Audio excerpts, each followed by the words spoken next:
Jesus taught his disciples, actually he made this statement to the Pharisees. He said, the kingdom of God is within you.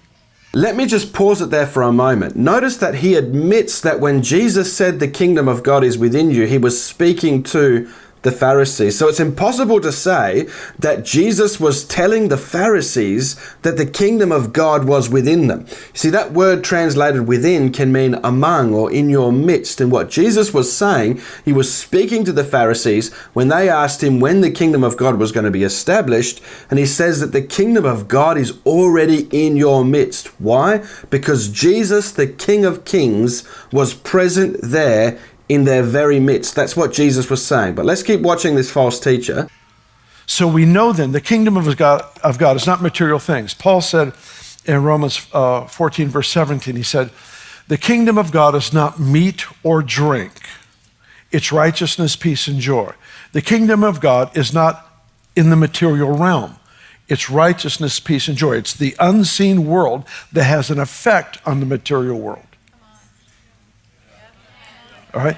So if Jesus healed somebody's body, he would say, the kingdom of God has come near you. The kingdom isn't their body, but the kingdom has influence on the body to bring them healing. Why? Because in the kingdom of God, the realm of God's dominion, there is no disease. When that reality collides with a human body, disease leaves.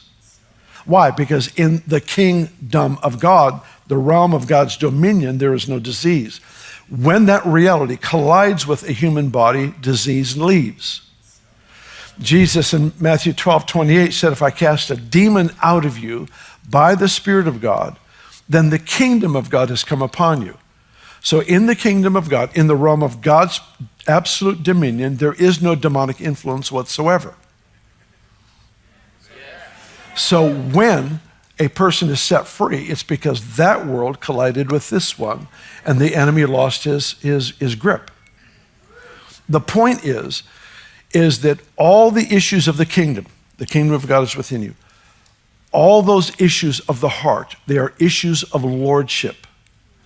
Abundance is really linked to the lordship of Jesus. Abundance is really linked to the lordship of Jesus. When we embrace the lordship of Jesus, we embrace what he says. We embrace what he declares. We believe in what he says more than what we say.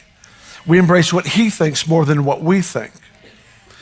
This kingdom of abundance is necessary for us to be effective in our influence in the world. I don't like connecting the abundance of the kingdom to money only. I think it has influence there. And I'm going to talk more about the money part next week and the week after. We got 3 weeks of this.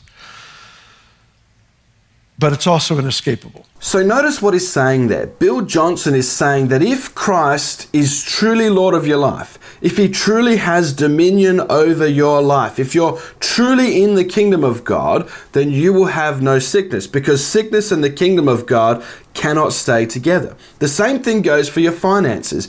If you don't have an abundance of finances, then the kingdom of God is not truly in your life. Christ is not truly your Lord. It's really a lordship issue to Bill Johnson.